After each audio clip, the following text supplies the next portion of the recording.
Shalom, shalom, peuple de Dieu. Nous vous saluons dans le nom du Seigneur. Soyez bénis là où vous êtes. Une fois encore, nous sommes en étude biblique au MC Dallas. Nous vous invitons à vous connecter, à partager le live avec des frères et sœurs. Et nous vous demandons aussi de suivre attentivement. Posez aussi des questions, cela nous aidera à approfondir encore plus l'enseignement. Ce soir, nous avons deux grands invités et je vais demander à nos invités de se présenter, puis après nous allons faire la prière d'ouverture. Nous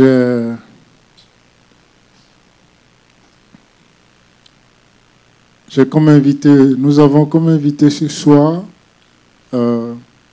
Papa Guillaume et Papa Gibet, que je vais demander de se présenter respectivement. Nous commençons par Papa Guillaume. Oui, merci beaucoup, Pasteur Moses. Shalom, peuple de Dieu. C'est Papa Guillaume de Overcoming Ministries. Je vous salue dans le nom du Seigneur Jésus-Christ. Amen. Comment va la famille, Papa? La famille se porte très bien, merci. Ça fait 2 jours qu'on ne vous a pas vu. Nous sommes très heureux de vous accueillir sur le plateau ce soir. Merci beaucoup, Pasteur. Je suis avec vous en esprit. Je vous suis. Et nous saluons Maman Kadi et les enfants à la maison. Amen. Que Dieu vous bénisse, Maman. Amen. Nous avons aussi un de nos doyens, un de nos papas, Papa Gibet, Elder Gibet. Comment vous allez, Papa? Très bien, Papa. Et Maman Sophie, les enfants? Maman Sophie et les enfants se portent agréablement bien. Nous saluons au passage Maman Sophie et toute la famille à la maison. Et nous voulons aussi dire un mot à nos 2 mamans qui nous ont conduits le mercredi dernier. Nous saluons au passage Maman Eliane, Maman Gina, que Dieu vous bénisse. Et merci pour l'étude biblique de la semaine dernière qui était vraiment très bien et qui nous a conduits devant le trône de Dieu. Et nous bénissons votre vie. Et nous saluons aussi au passage notre Père spirituel qui est en déplacement. Nous vous saluons, Bishop, là où vous êtes. Que la grâce et l'amour de Dieu demeurent encore sur vous. Nous saluons aussi le pasteur Olivier, notre pasteur en charge, qui nous a gratifié d'un grand message ce dimanche. Tout à fait. Un message très profond et très pertinent. Et vraiment, je prends plaisir à réécouter. Nous vous bénissons dans le nom du Seigneur. Et nous saluons aussi Maman Bintou et toute la famille. Que Dieu vous garde. Et une pensée aussi pour notre pasteur, le pasteur Landry, qui en ce moment est convalescent. Et nous savons que l'Éternel Dieu a sa main sur son serviteur. Amen. Il est le Dieu qui nous guérit. Il dit le juste tombera. Cette fois, l'Éternel le relèvera.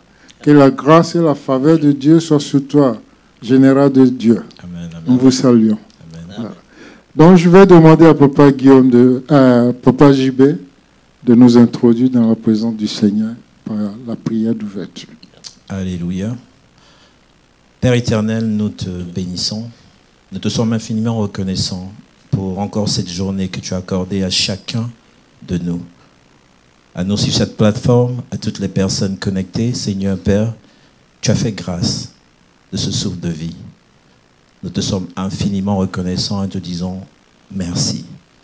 Merci pour encore ce moment que tu permets de passer dans ta présence. Merci pour ce moment dans lequel tu nous enseignes ta parole. Seigneur, que ton esprit en nous donne de déclarer, de proclamer rien que ta parole. Amen. Que nos corps mortels se taisent et que ta parole soit vérité, vie et lumière dans la vie de toutes ces personnes qui recevront ce message. Amen. Bénis ta parole, bénis tes serviteurs, bénis ces canaux que nous sommes. Pour la seule gloire de ton nom. Nous avons ainsi prié. Amen. Amen. Amen. Merci Papa Gibet pour cette prière qui nous introduit. Nous sommes toujours dans la vie éternelle et notre verset de base, c'est toujours Romains 8, verset 11. Mais notre pasteur, le pasteur principal de l'Église, pasteur Olivier, nous a introduit dans l'Évangile selon Matthieu, chapitre 26, que nous allons lire tout à l'heure. Permettez que je lise Romains 8, 11. Et ensuite, Papa Guillaume va nous lire Matthieu 26, 37 à 40. Et Papa JB va nous lire le verset 41 à 45. Je lis la parole du Seigneur. Et si l'esprit de celui qui a ressuscité Jésus-Christ, donc les morts, habite en vous, celui qui a ressuscité Christ d'entre les morts rendra aussi la vie à votre corps mortel par son esprit qui habite en vous. Amen. Amen. Papa Guillaume, Matthieu 26, Oui, je vais lire dans... versets 37 à 40. Oui, merci beaucoup, Pasteur Moses. Je lis au nom du Seigneur Jésus-Christ. Et ayant pris Pierre et les deux fils de Zébédée, il commença à être attristé et fort angoissé. Alors il leur dit, « Mon âme est saisie de tristesse jusqu'à la mort. Demeurez ici et veillez avec moi. » Et s'en allant un peu plus avant, il tomba sur sa face, priant et disant, « Mon Père, s'il est possible que cette coupe passe loin de moi. Toutefois, non pas comme moi je veux, mais comme toi tu veux. » Et il vint vers les disciples et il les trouva dormants. Et il dit à Pierre, « Ainsi, vous n'avez pas pu veiller 1 heure avec moi. »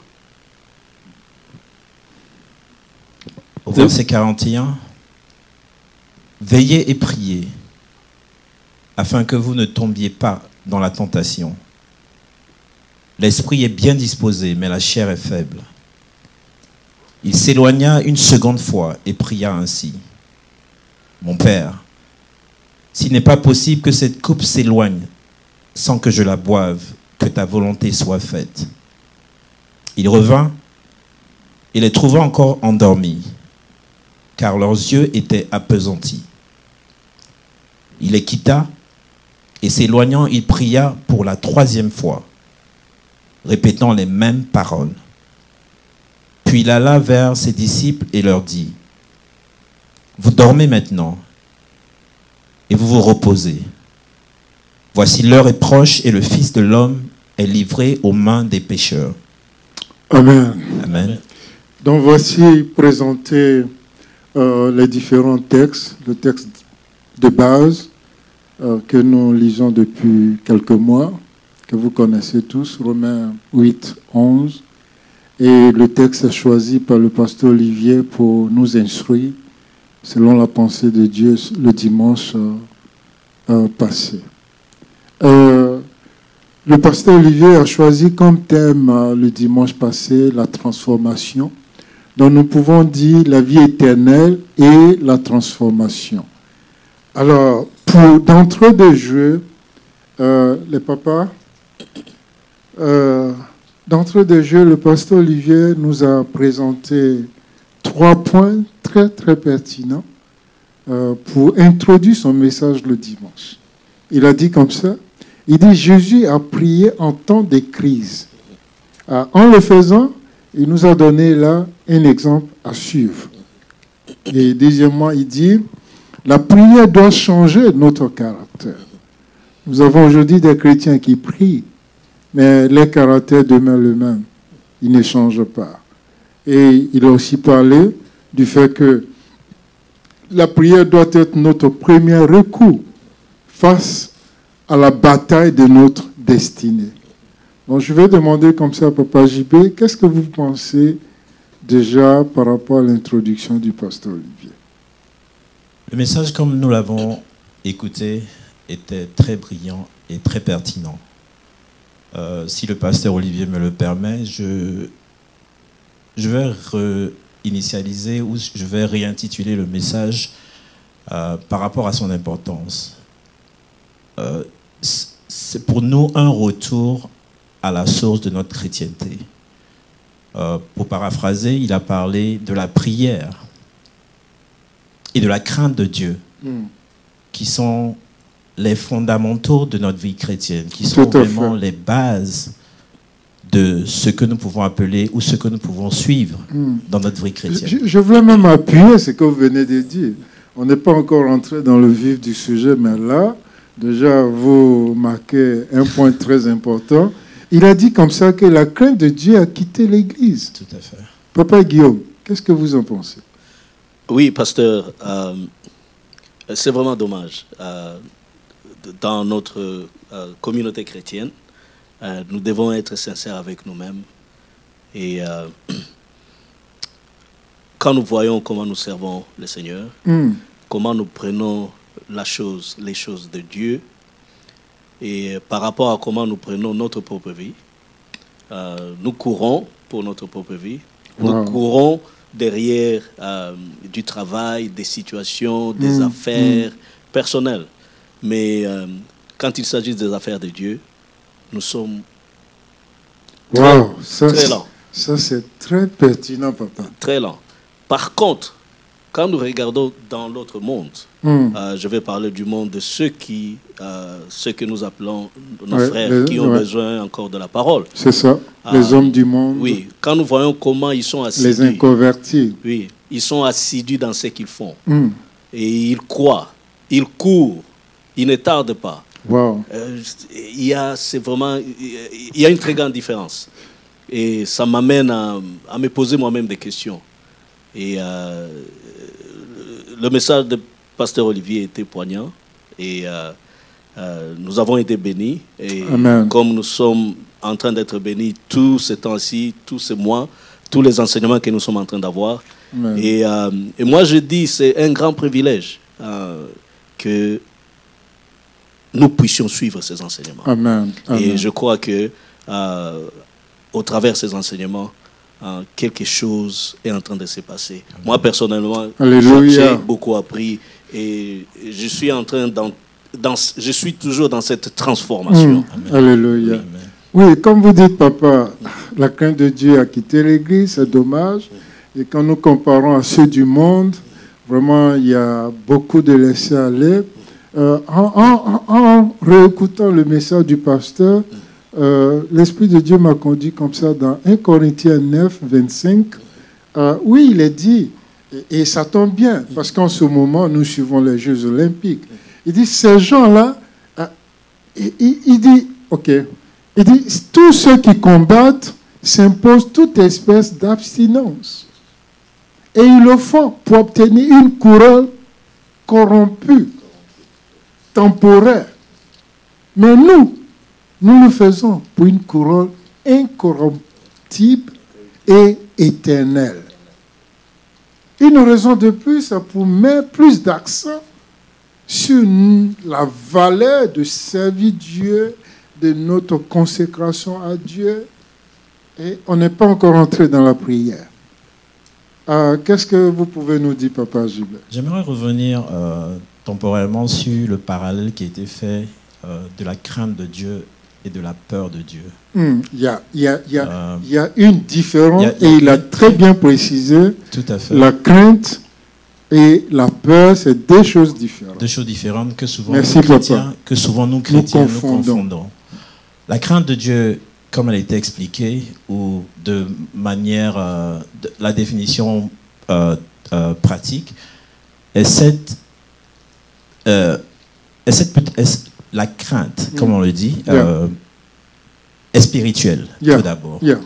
Elle n'est pas sensuelle, ou elle n'est pas physique. C'est un sentiment spirituel.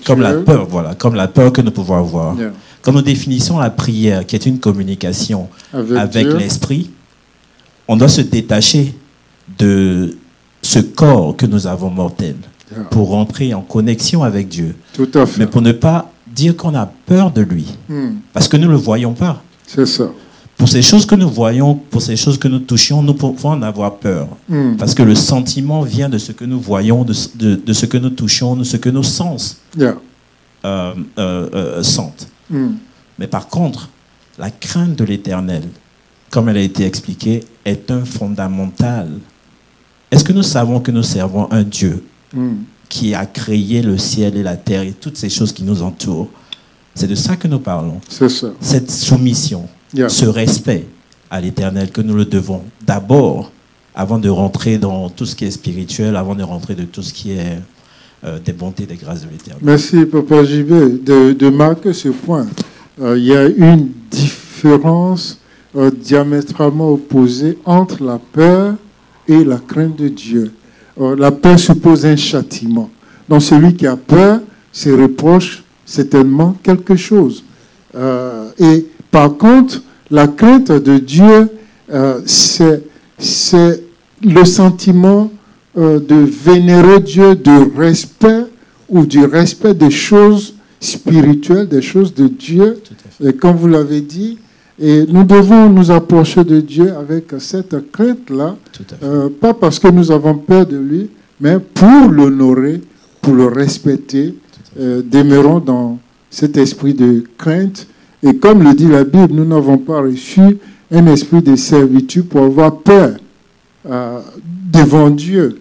Et le livre d'Hébreux va un peu plus loin. Dans Hébreux 4, je crois bien le verset 16, il nous dit de nous approcher du trône de la grâce de Dieu avec assurance pour obtenir miséricorde au temps de douleur ou au temps où nous en avons le plus besoin.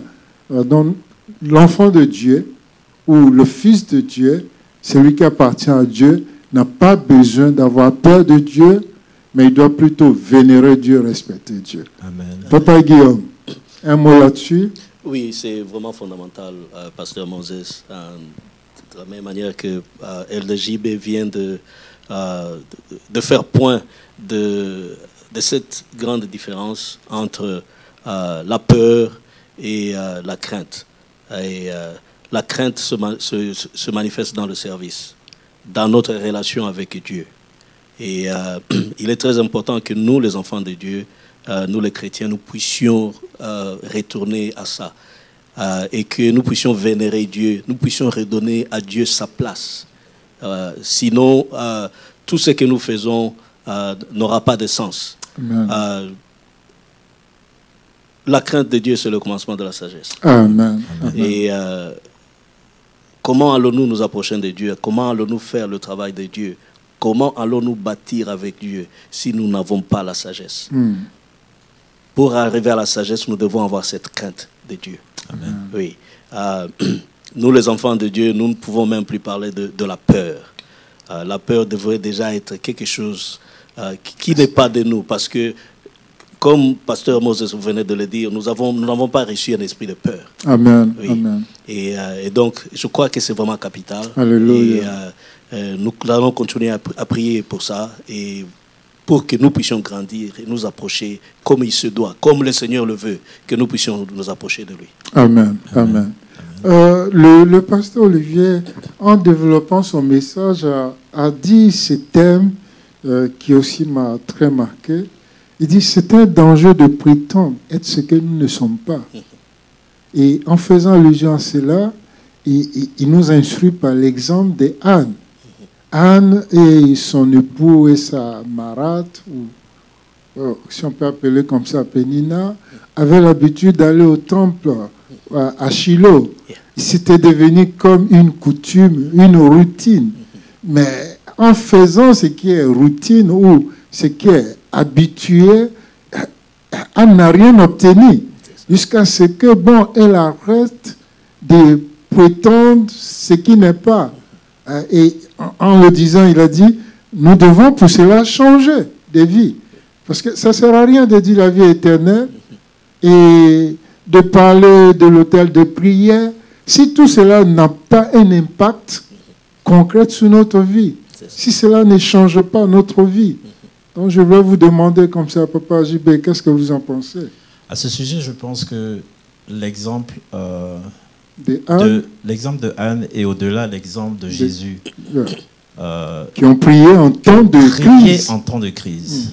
Il n'y a pas meilleur exemple que la parole faite chair qui nous enseigne et qui nous donne l'exemple de cette prière qu'il a fait.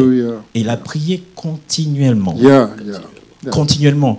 Et cette prière, souvent, nous donne cette paix, parce que quand vous continuez dans le verset, à la fin de cette prière, il s'est retrouvé dans une paix qu'aucun semblable Vraiment. ne peut comparer. Vraiment. Au point qu'il dit Au point où vous imaginez, il est en train de partir à la mort. Mais il a la paix de savoir qu'il part pour une grande cause. Il part pour le rachat de nos péchés. Il va être crucifié. D'autres auraient fui. D'autres auraient, même dans sa prière lui-même, Seigneur, est-ce que tu pourrais éloigner cette coupe de moi? Mais après avoir eu la confirmation que ce que cette crucifixion allait apporter au monde, il a eu cette paix de partir. Et il est parti pour le rachat de nos péchés. Donc franchement, on peut dire que cette prière que nous faisons reste d'abord personnelle. Amen. Au-delà d'être personnelle, elle reste cette communion que chacun des enfants de Dieu, en tant que chrétien, doit adopter dans toutes circonstances et dans toutes conditions. Si on peut le faire dans les difficultés, pourquoi ne le ferons-nous pas dans les moments de joie? Amen. Souvent, on se retrouve à ne prier que quand c'est chaud. Souvent, on ne se retrouve qu'à prier que quand on est dans les difficultés. C'est vrai. Jésus lui-même a prié dans les difficultés.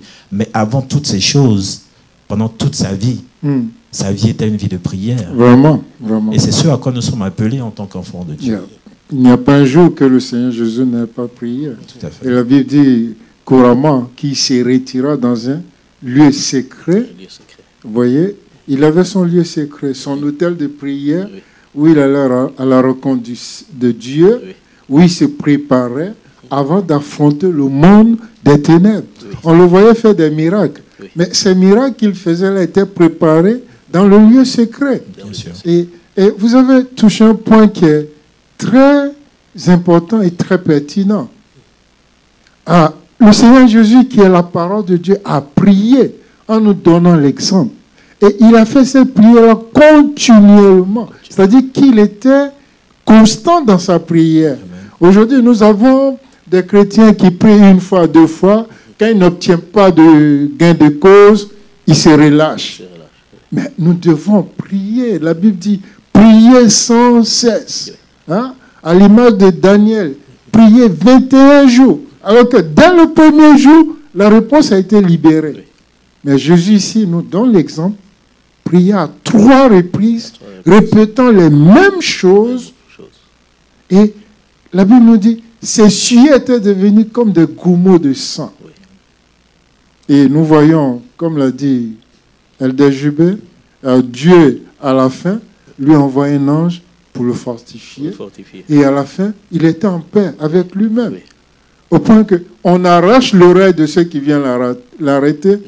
Mais il réprimande l'auteur de cet acte et il guérit le blessé. Waouh, quel exemple. Papa Guillaume. Oui, le blessé parmi ceux qui sont venus. Qui est venu l'arrêter. Et il a le temps encore de guérir celui-là. Oui, ça c'est un témoignage très très poignant. Et toujours dans le même ordre d'idée, la prière est capitale. Ça doit être le fondement, la base même de notre vie. Amen. La parole de Dieu nous dit que prier, c'est parler à Dieu. C'est rappeler à Dieu ce que lui, il a dit dans sa parole, dans la Bible. Et Dieu nous a dit et nous a donné beaucoup de choses. Et beaucoup de promesses. Il nous a même parlé de notre identité. La Bible nous parle de notre identité en tant qu'enfant de Dieu. C'est ça. Mais nous continuons à douter de nous-mêmes. Et dans des situations difficiles, souvent, nous cherchons des solutions ailleurs. Au lieu, principalement et premièrement, de prier, d'aller dans le lieu secret et de parler à Dieu.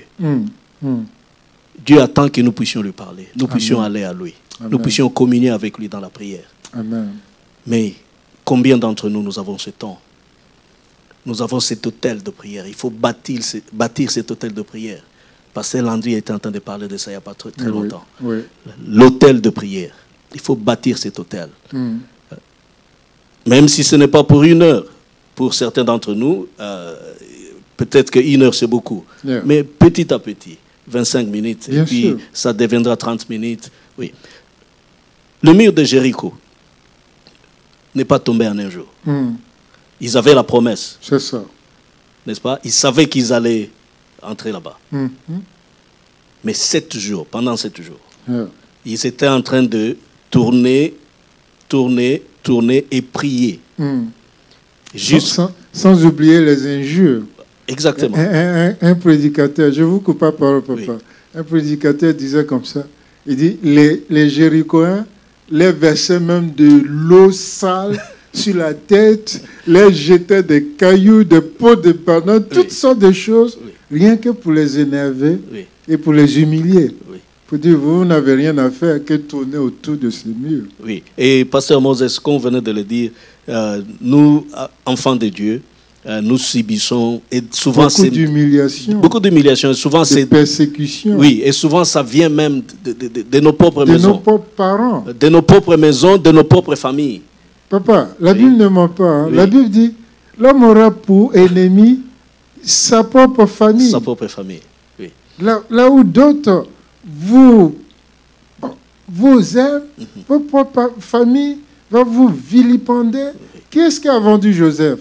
N'est-ce pas ses propres frères? c'est ça. Hein? Qu'est-ce qui a vendu Jésus? N'est-ce pas Judas? Oui. Donc, vous voyez, la Bible ne ment pas. La Bible ne ment pas. Papa Gilbert. Pour ajouter à la puissance de la prière, beaucoup de disciples l'ont adopté dans la Bible. Amen. Moïse, quand il traversait le désert, Yeah. avait ce point de contact avec Dieu quand il avait besoin de conseils, C'est quand il ça. avait besoin de la sagesse Yeah. pour conduire ce peuple. Hmm. Luc l'a fait Yeah. et plusieurs l'ont fait. Amen. J'ai cet exemple dans Acte 10 OK. du centenier Corneille. C'est ça. Dans Acte 10, le verset 2, Corneille qui était déjà un père, on va le dire ainsi. Yeah. On dit dans le verset 2, cet homme était pieux et craignait Dieu avec toute sa maison. Il faisait beaucoup d'aumônes au peuple et priait Dieu continuellement. Alléluia. Quand il a fini de prier, on dit continuellement, c'est pas matin, midi, soir, c'est continuellement. Continuellement. Est-ce que souvent nous lisons et pratiquons la Bible comme elle se doit? Parce que ces paroles, beaucoup de nous l'ont parcouru. Yeah. Beaucoup de nous ont eu à l'expérimenter. C'est ça. Mais est-ce que nous vivons la Bible comme des enfants de Dieu? On se perd ou on se fatigue à prier une fois, on n'est pas exaucé, on abandonne. C'est ça. Alors que le seul moyen de pouvoir mettre Dieu, pas Dieu à l'épreuve, le seul moyen de pouvoir mener à réalisation les paroles de Dieu dans ta vie, c'est que tu les déclares. Yeah. Dans Genèse, par exemple, quand Dieu, on dit la terre était informe et vide. Yeah. Yeah. Je suis toujours dans la Genèse, je suis toujours campé dans Bien Genèse parce sûr. que c'est vraiment les fondamentaux les plus simples et les plus faciles à comprendre. Tout à fait. Quand tu veux que Dieu te transforme, pendant qu'on parle de transformation, est-ce que es-tu vide? T'es-tu vidé, comme le pasteur Olivier l'a dit? T'es-tu vidé de toutes tes expériences Yeah. ou de tous tes ou de tout ce qui, dans le passé, ça peut être des événements joyeux, ça peut être des événements difficiles, mais est-ce qu'à un certain moment de ta vie, tu as appuyé sur le reset? Yeah. Toute cette semaine, c'est ce mot qui me revient en tête. Peut-être que je suis en train de parler à Alléluia. quelqu'un. Yeah. Je suis certainement en train de parler à quelqu'un. Que juste cette personne Yeah. Le Saint-Esprit, par vous, parle à quelqu'un. appuie sur le Écoutez reset. bien ce que l'Esprit dit à l'Église. Appuie sur le reset. Tu ne peux pas être transformé si tu vis dans le passé. Papa Gilbert, j'ai envie de rappeler cette parole que le pasteur Olivier a dit. Et ça, jusqu'à présent, quand j'y pense, ça me travaille. Et nous sommes aujourd'hui à un carrefour. Amen. Nous sommes arrivés aujourd'hui à un carrefour où nous ne pouvons plus continuer à faire les mêmes choses. Alléluia. Il n'y a plus d'excuses pour dire que non, il n'y a plus d'excuses.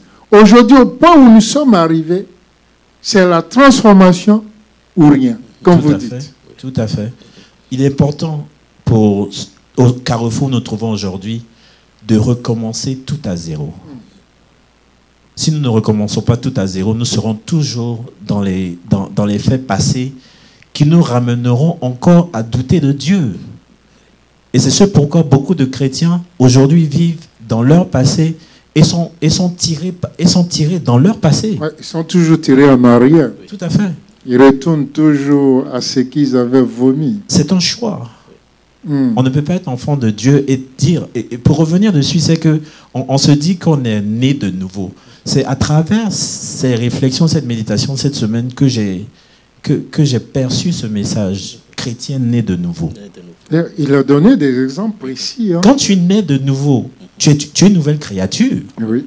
Mais tu ne peux pas être une nouvelle créature et vivre sur les fondamentaux qui ont peut-être été joyeux pour toi ou qui ont peut-être été difficiles pour toi. Mais tu es toujours sur cette base où tu te dis, ceci m'est arrivé, donc si je fais ceci, ceci m'arrivera. C'est ça. Alors que Dieu, les bontés de l'Éternel se renouvellent chaque jour. Amen. Comme Amen. il le rappelle Amen. tous les jours. Amen. Merci Papa JB.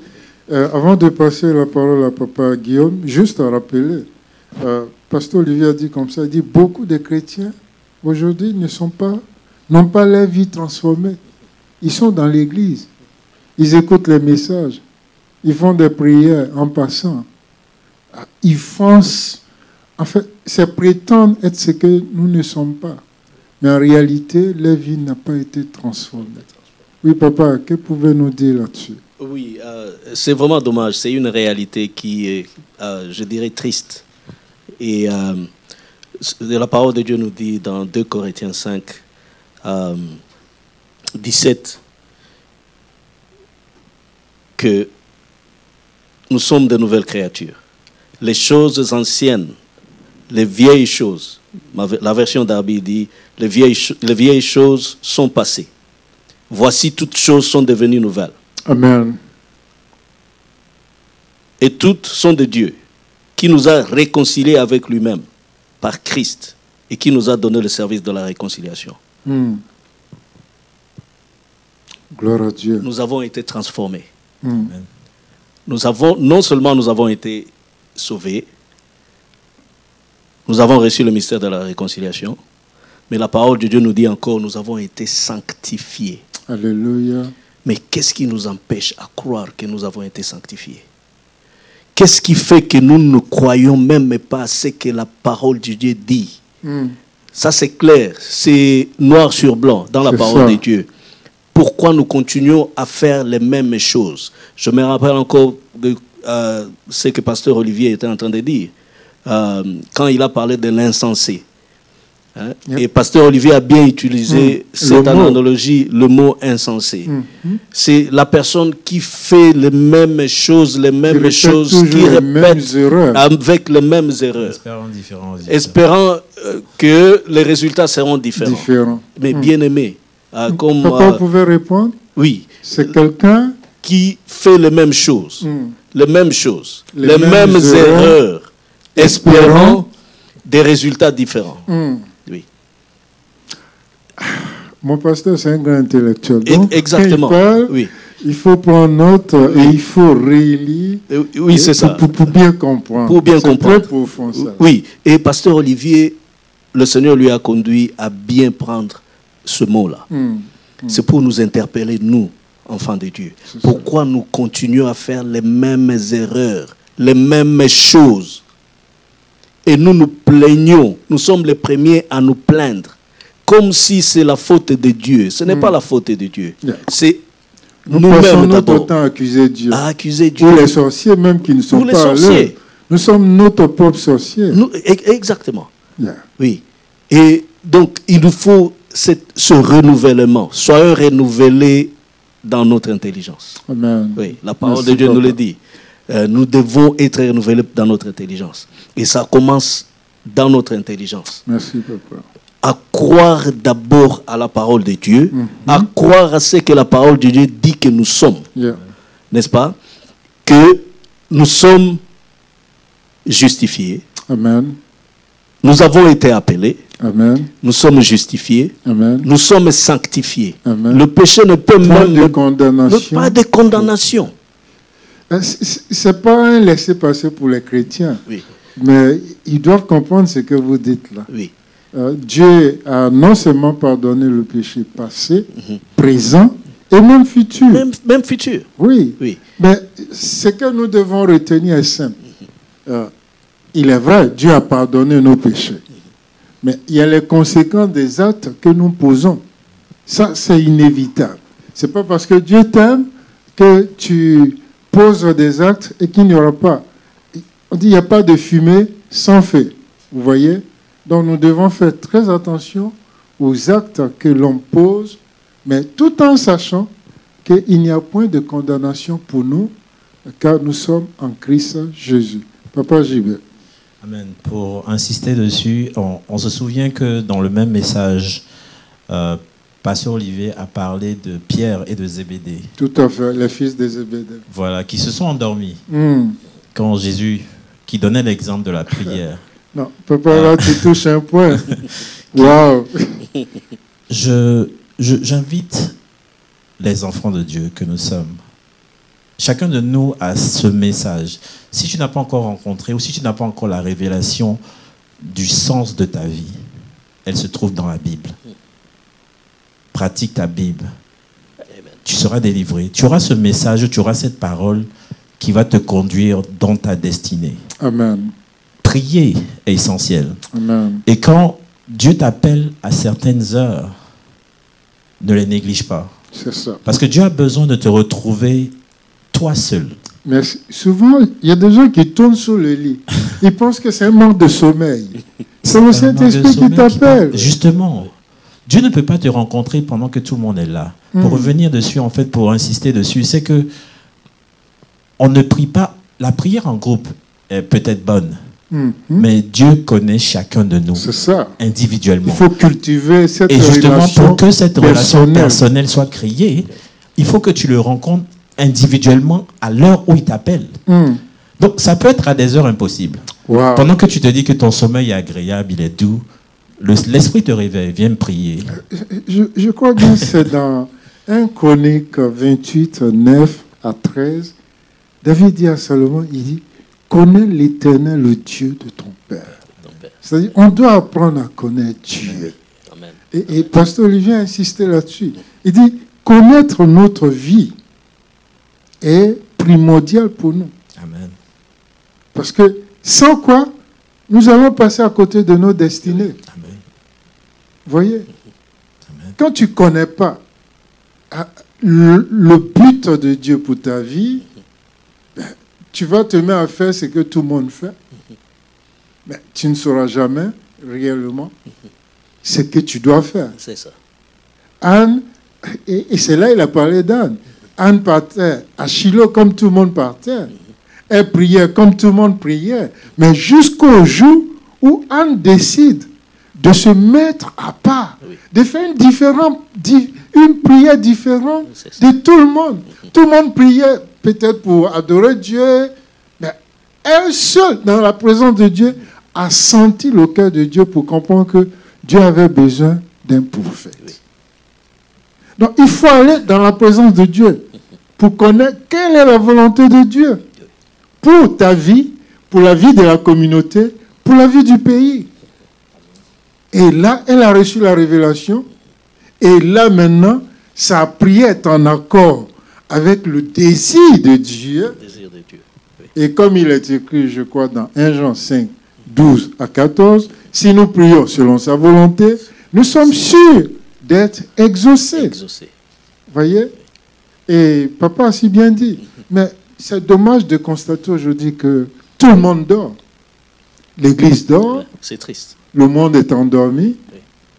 Et les leaders sont endormis. Et une fois ici, le bishop a dit, même les pasteurs dorment. Parce que dans les 10 vierges, là, c'est l'image de l'Église, des pasteurs, des leaders, de tout le monde. Tout le monde est endormi par ce virus. Tout le monde est endormi. Même les opportunités, Pasteur Moses, les opportunités que l'Église nous donne pour prier. Combien qui saisissent cette opportunité? Combien d'entre nous saisissent ces opportunités? Faire l'œuvre de Dieu avec négligence. Beaucoup de personnes le prennent même pour une corvée. Oui. Beaucoup de chrétiens prennent la prière pour une corvée. Oh, David dit, je bénirai l'Éternel en tout temps. Et ta louange sera tous les jours dans ma bouche. Oui. Nous sommes nés pour louer l'Éternel. Ouais.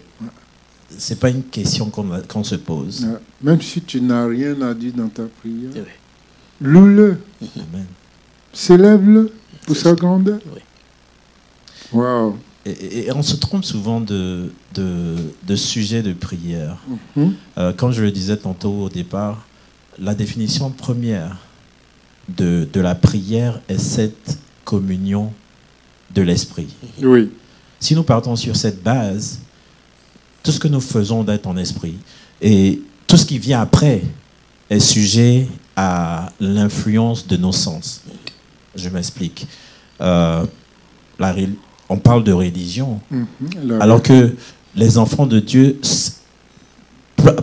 parlent plutôt de connexion avec Dieu, parce qu'elle est personnelle, de communion avec l'Éternel, de communion avec l'Esprit. Mais quand les hommes, avec leurs expériences, avec leurs traditions, influencent les paroles de Dieu, c'est de ça qu'on parle. On parle de religion, parce que beaucoup de religions sont influencées par beaucoup de ce que les hommes ont vécu, beaucoup de ce que les hommes sont en train de penser. Tout à fait. Okay? Quand nous partons sur cette base, et nous lisons par exemple Matthieu 6, au verset 33, cherchez premièrement le royaume et la justice de Dieu. Amen. Et toutes ces choses vous seront données par-dessus. Combien de fois nous sommes passés sur ce verset? Combien de fois nous sommes toujours en train de tâtonner sur nos prières? C'est la vraie question aujourd'hui. Pries-tu comme il se doit pour chercher le royaume de Dieu, ou pries-tu pour les choses du monde ou le matériel? Papa, en deux thèmes. Ne t'arrête pas. En deux thèmes. Prier selon le cœur de Dieu. Amen. Le Seigneur Jésus dit, si c'est possible, que la coupe passe. Mais non ce que moi je veux, mais ce que toi tu veux. Anne a dit, je veux un enfant. C'est vrai, je le veux. Mais si tu me le donnes, je te le redonnerai. C'est-à-dire, prier selon le désir de Dieu, toucher le cœur de Dieu, papa. Tout à fait. Et tout ceci se retrouve dans cette connexion que tu as avec Dieu, dans sa parole. On revient encore sur... Là, ce n'est plus une prière égoïste. Tout à fait. Et dans le cas d'Anne, papa. Parce que, regarde, cette femme-là, elle me fascine. Et elle a souffert pour avoir un seul enfant. À l'image d'Abraham, le père de la foi. Mais elle n'a pas hésité 3 ans après qu'elle a sévré l'enfant. La Bible dit, elle l'a emmené au sacrificateur. Le sacrificateur même qui ne se rappelle même plus d'elle, ni de ce que... Elle lui dit, c'est pour cet enfant-là que je priais. Donc je suis venu l'offrir à l'Éternel. Et la lame ne touchera pas sa tête toute sa vie. Et en ce moment-là, la Bible nous dit, je crois dans le chapitre 2 de 1 Samuel, Élie maintenant pria de nouveau Dieu, qui donnait 6 enfants, pour remplacer Samuel que Anne a donné à l'Éternel. Amen. Wow. Amen. Ça, Amen. Ça me touche. Et vous vous rendrez compte que nous restons et demeurons des éternels insatisfaits. Pour les prières que nous faisons pour ce qui est matériel. Maman Eliane a dit ça. Voilà, pour les prières que nous faisons pour ce qui est matériel, vous vous rendrez compte que ce que vous obtenez, vous en êtes lassé au bout de quelques temps. Vous priez pour une maison, vous avez la maison, vous y résidez après.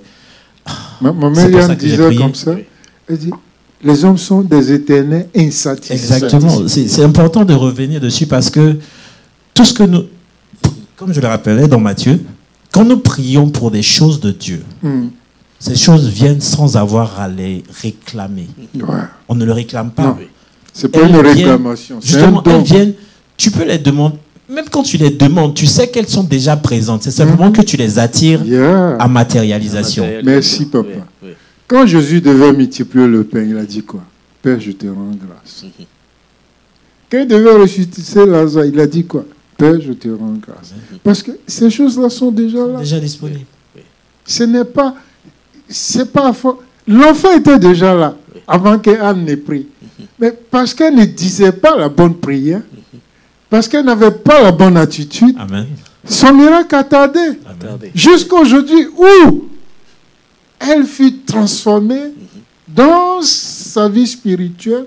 Elle a compris qu'il faut se détacher du monde. Donc, j'aime l'exemple de la dame là, en parallèle avec le Seigneur. Regardez, dans Luc 5, le Seigneur, avant de faire le miracle de la première pièce miraculeuse, qu'est-ce qu'il a dit à Pierre? Et il monte dans le bateau, il dit, éloigne-toi un peu des terres. Oui. Donc, souvent, il y a des miracles.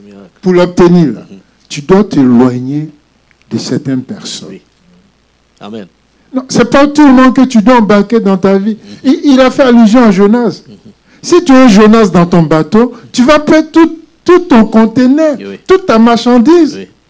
Mais les gens là, les gens qui ont pris l'argent avec Jonas, ils ont regretté après. Parce que tout le conteneur est tombé à l'eau. Donc, il y a des Jonas aussi aujourd'hui que nous embarquons parfois involontairement dans nos vies. Amen. Pour rappeler que Jonas, à l'exemple de beaucoup d'entre nous, sont des bénédictions pour plusieurs. Donc, autant la bénédiction que tu as sur ta vie retarde, on parlait de combien de personnes? C'est 120 000. Oui, 120 personnes de 120 000 habitants de Ninive qui ont été délivrés par le seul Jonas qui voulait fuir sa mission. Combien de nous fuyons nos missions? Et en faisant cela, c'est tout un peuple qui est bloqué. C'est ça. Yeah. C'est-à-dire aujourd'hui, c'est le miracle de tout un peuple. Dieu nous a envoyés ici sur terre pour une mission. Dieu nous a dotés de tous les dons nécessaires pour son œuvre, afin que nous soyons des bénédictions, nous soyons des outils que le Seigneur va utiliser. Amen. Mais nous sommes ici, nous sommes en train de nous pavaner pour d'autres choses, pas pour l'œuvre de Dieu. Papa, le cas de Jonas, moi ça me travaille beaucoup. Voilà un homme qui expressément quitte la présence de Dieu. Oui. Voilà un homme expressément qui dit, il reconnaît, si vous me jetez à l'eau, cette tempête va s'arrêter. Oui. Mais c'est un esprit suicidaire. On a beaucoup d'esprits suicidaires aujourd'hui dans l'Église. Oui. Ils préfèrent mourir plutôt que d'obéir à la parole de Dieu. Oui. Et c'est arrivé maintenant dans le vent du poisson que notre frère Jonas s'est repenti de scène. Waouh! Et Dieu qui est un Dieu de miséricorde. Le pasteur a dit quelque chose qui m'a choqué. Il dit, il a payé le transport pour se retrouver dans le vent d'un poisson. D'un poisson, oui. Mais là où il devait accomplir la mission pour être une bénédiction, il n'a même pas eu à payer un penny. Un penny, oui. Waouh! Dieu, il est bon. Non, Dieu est bon et il est grand temps. Il est grand temps que nous, les enfants de Dieu, nous puissions nous ressaisir. Ça ne sert à rien de continuer. Nous ne voulons pas être des insensés. Amen. Nous devons vraiment nous recalibrer. Comme Elder Gibel a dit, reset. Et revoir notre vie, notre relation. Tout commence dans cette relation-là, cette intimité avec Dieu, dans laquelle il y a cette crainte de Dieu. N'est-ce pas? C'est seulement par cette voie, c'est la seule voie. La prière est la base. Est la base pour nous de communiquer, de connaître la volonté de Dieu, la pensée de Dieu sur nous.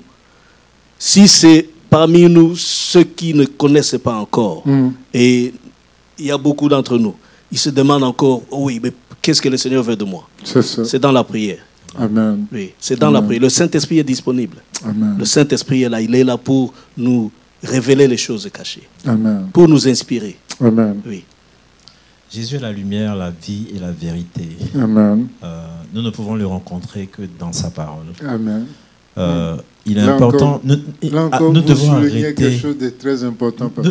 Allez-y. Maman Gina disait mercredi dernier, il faut que sa parole habite en nous et que nous aussi nous demeurons dans la parole. Dans la parole. Si nous voulons voir le miracle. Nous devons arrêter de vivre les slogans. C'est ça. Parce que beaucoup d'entre nous vivent les slogans. On pratique la Bible comme un livre de fables. C'est ça. Ce sont de vieilles histoires. Alors On que la cette lit comme un parole, livre historique. alors que cette parole est vérité et vie. Il n'y a pas d'exemple dans la Amen. vie, Amen. dans la Bible, que tu n'as pas vécu. C'est-à-dire que tout ce que tu vis aujourd'hui Tout se a une trouve dans la connexion Bible. dans la Bible. Tout ce que tu vis aujourd'hui, beaucoup de disciples ou beaucoup d'enfants de Dieu l'ont vécu. Un prédicateur dit comme ça, c'est le manuel de notre vie. Tout à fait.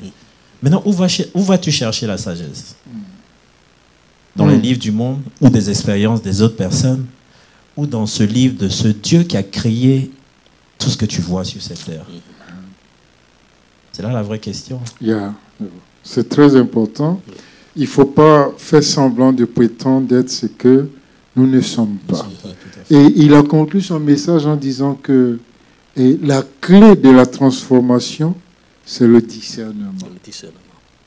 Ça aussi, ça m'a touché.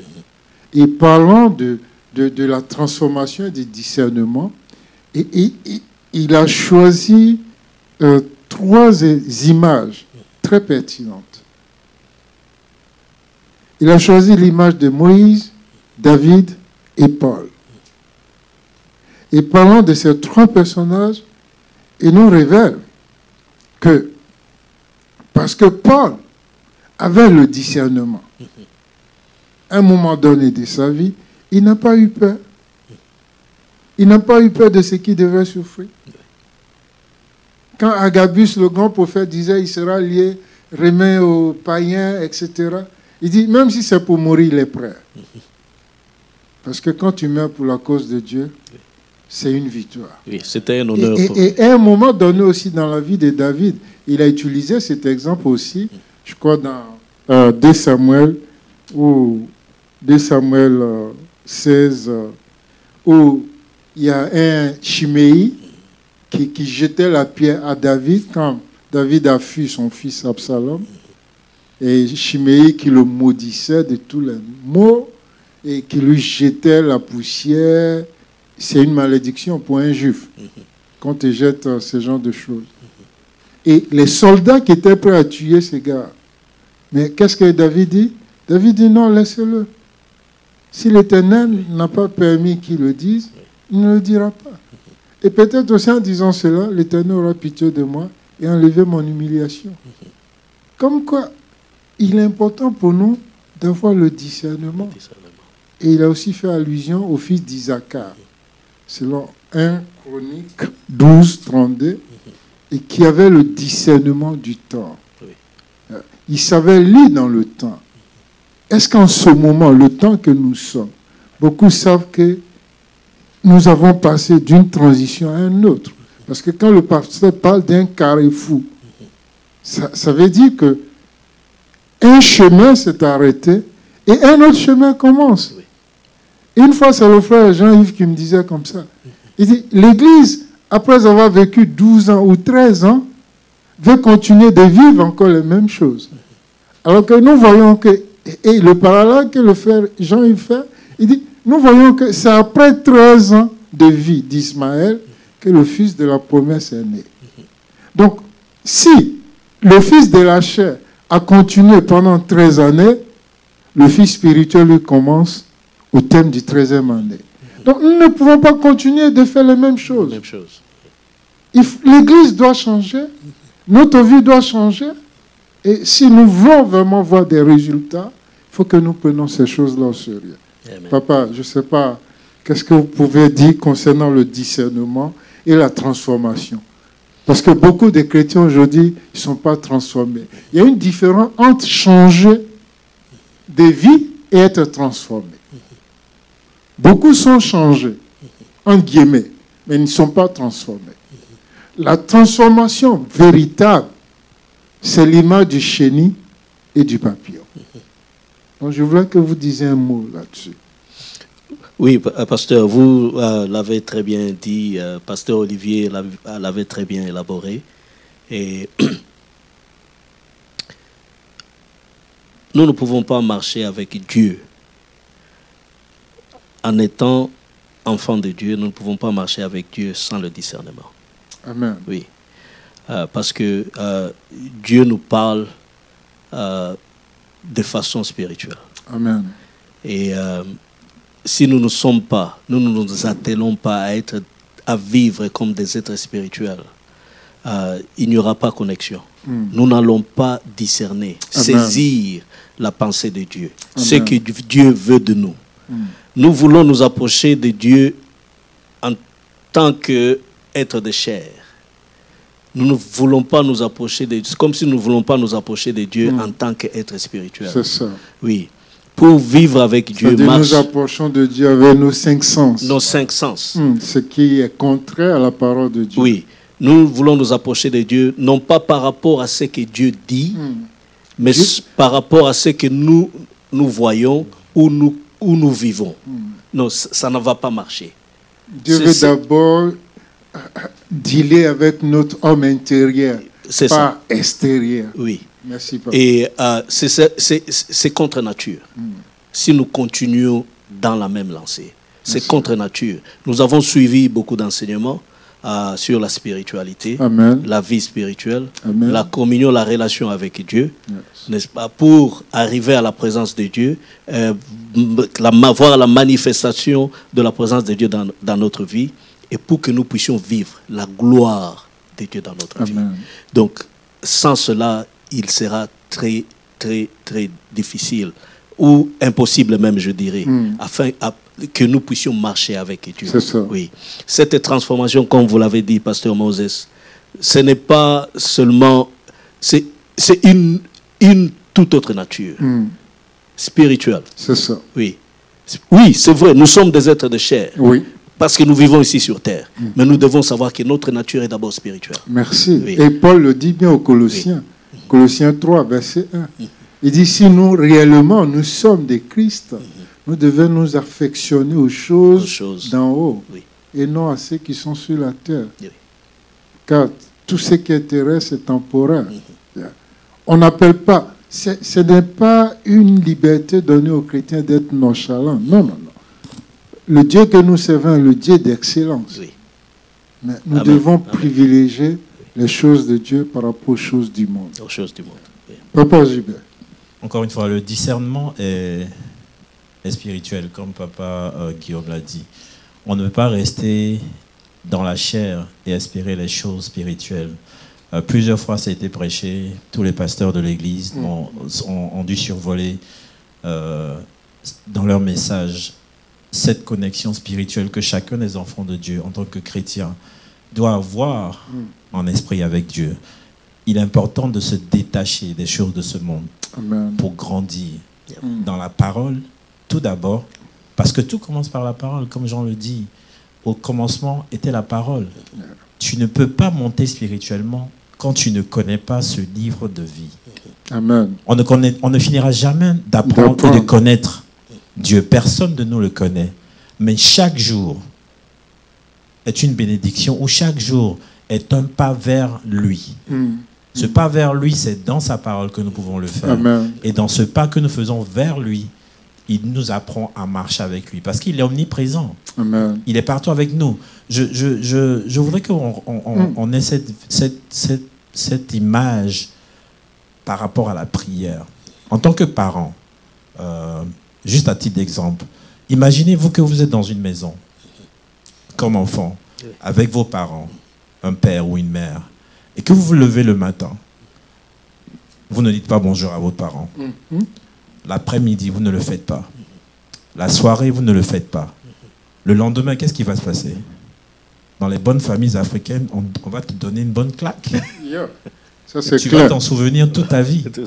Même si aux États-Unis, on ne frappe pas les enfants. C'est la même relation avec Dieu. Tu te lèves le matin, tu vas qu'à tes occupations, tu ne le rencontres ni le matin, ni l'après-midi, ni la journée, alors que nous sommes censés prier continuellement, comme nous le faisons avec nos parents. Oui, oui. Il est partout. La il marche prière avec toi. est le souffle du chrétien. Si tu l'appelles, si tu lui dis simplement un mot, il te répondra. Amen. C'est ce que nous devons garder à l'esprit par rapport à cette omniprésence de Dieu. Comme un père dans une maison que tu chéris ou que tu respectes, c'est la même relation que tu auras avec Dieu dans la nature. Papa, vous savez, on n'a pas le temps. Quand j'ai relu la prière de Jonas dans le poisson, mais dis donc, ce gars, il est audacieux. Il remerciait Dieu comme s'il était déjà hors de l'eau. Je vous dis. Et le même Dieu qui était avec lui dans son pays, quand il l'envoyait, parce qu'on dit qu'il a fui la présence de Dieu. La présence de Dieu l'a trouvé même dans le fond du poisson. Exactement. Pour dire quoi? Dieu est présent partout, comme vous dites. Dans tes bons comme dans tes mauvais moments, il sera Je là. dis, mais ce gars-là, non, il connaît Dieu. Dans sa prière. Non, on n'a pas le temps pour lire, malheureusement. Mais j'invite nos frères et sœurs à relire le chapitre 2 de Jonas. Et vous allez comprendre comment il a introduit sa prière. Et parce que pour qu'une prière aussi ait l'exaucement, il faut qu'elle soit bien dite. On a vu le cas d'Anne, on a vu le cas de Jésus, etc. Hein? Et nous sommes au point de conclure. Le pasteur Olivier a dit, nous devons briser le cycle. Briser le cycle, quand j'ai réfléchi à la question, je me suis retrouvé dans Hébreux 12, 1 à 2. Le chapitre 12, verset 1 nous dit, il dit, nous sommes si environnés d'un si grand nuée de témoins.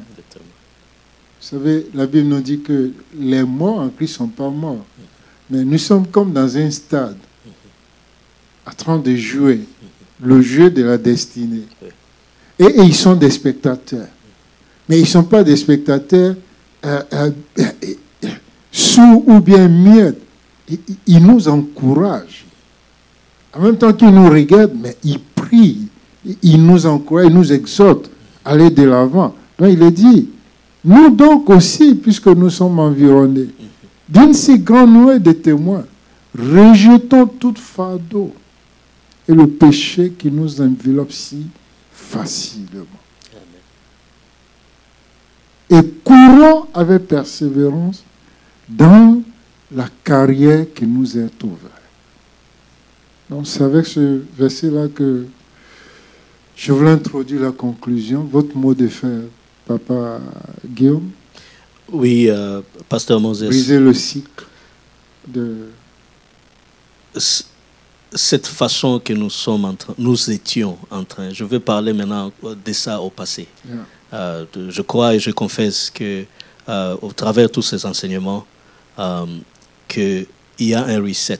Yeah. Nous sommes tous dedans. Hein? Oui. Enfin, personnellement, oui. Moi, je me retrouve dedans. Amen. Donc, Amen. Je dois aussi faire des resets. Oui, il y a un reset dans nos vies et que nous ne continuons plus dans la même lancée. Amen. Ce cycle-là est stoppé et nous retournons à Dieu, nous nous approchons à Dieu avec un cœur pur.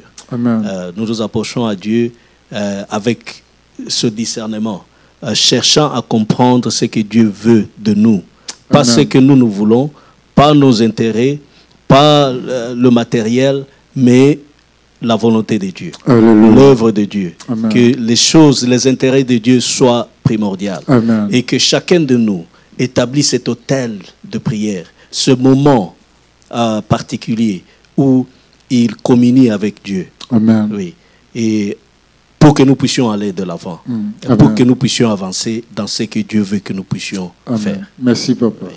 Merci.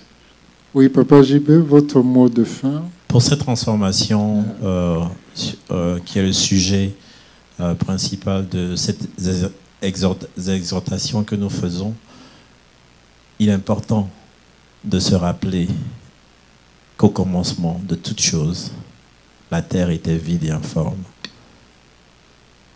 Je veux inviter le peuple de Dieu, je veux inviter les enfants de Dieu Amen. À travailler à se vider de tout ce qui est passé et de recommencer à ce carrefour où nous sommes de nos vies, une nouvelle vie, de Amen. nouvelles orientations, de nouvelles Amen. Perspectives. Mais ces perspectives vont dans le sens de connaître et d'apprendre à connaître la parole de Dieu et de vivre la spiritualité dans sa totalité. Amen.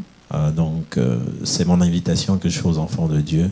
Et j'espère que ce message aura touché des cœurs et des oreilles sensibles. Amen. Amen. Comme mot de fin, je voulais dire merci à nos deux invités de ce soir. Papa LDJB, Papa Guillaume, nous vous saluons, nous vous aimons et nous bénissons Dieu pour votre vie. Ici à OMC Dallas, vous êtes tous les deux un exemple pour nous, pour beaucoup d'entre nous. Nous vous suivons et nous vous observons et nous rendons grâce à Dieu pour votre vie. Merci d'être une bénédiction pour nous. Merci pour tous ces conseils qui sont donnés. Si j'ai juste un mot à dire, c'est dire à quelqu'un, ne bouge pas ton oreille, sois attentif à ce que l'Esprit dit à l'Église et donne une chance à ta vie d'être transformée pour que la gloire de Dieu soit manifeste dans ta vie. Prière de fin, Papa Guillaume. Merci, Pasteur Moses. Nous rendons gloire à Dieu. Père éternel, nous venons devant toi, Papa. Nous te rendons gloire. Ta parole déclare que là où 2 ou 3 sont assemblés à ton nom, tu es parmi eux. Merci, Papa, pour ta présence en ce lieu. Pour ta présence, Seigneur, partout là où se trouvent tous ceux-là qui sont en train de nous suivre en ce moment. Père, nous croyons, de la même manière que ta parole déclare, que nous soyons transformés par le renouvellement de notre intelligence. Au nom de Jésus. Que cela, ta parole ne rentre jamais, ta parole déclare encore que ta parole ne rentre jamais à toi sans avoir accompli ses effets. Yes, Lord. Père, nous te rendons gloire, éternel Dieu le Père Tout-Puissant. Et nous croyons que nous allons voir nos vies, la vie de ton œuvre, ton église, ton assemblée, complètement, totalement différente. Amen. Nos vies ont changé. Amen. Amen. Nos motivations ont changé. Amen. Amen. Et cela va se manifester Amen. Amen. dans le service, dans notre relation avec toi. Amen. Merci, Père, parce que tu permets à chacun de nous. Au nom de Jésus. Tu nous as déjà permis d'établir Merci, chacun de nous cet hôtel Merci, où Seigneur. nous venons à toi, Seigneur, communier avec toi. Merci, Seigneur. Père, nous te rendons gloire. Nous te disons merci. Au nom puissant de Jésus-Christ de Nazareth. Amen. Amen. Amen.